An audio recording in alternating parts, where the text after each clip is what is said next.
This is the Lone Crater YouTube. We hope this video helps. In this video, I will show how to reset 2002 Chevy Silverado oil light. Turn the ignition to the run position without starting the engine, press and hold the trip reset button, cycle the key off and release when the oil life indicator resets to 100%.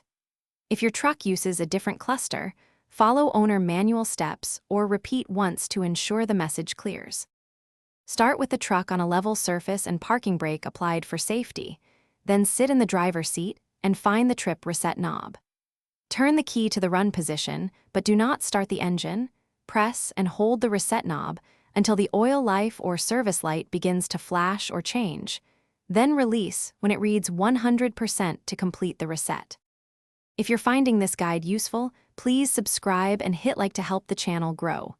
Quick recommendation: life's too short for cheap socks, go darn tough for comfort and a lifetime warranty. They hold up during long garage days and road trips.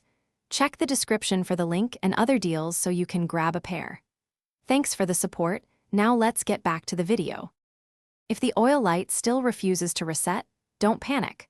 Try the procedure again, making sure to fully cycle the key each time and hold the reset knob firmly. Check battery voltage and fuses if the dash behaves oddly, and inspect the trip knob for wear.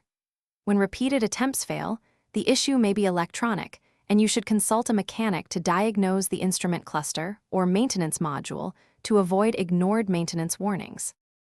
Thanks for watching. Consider subscribing if we helped you.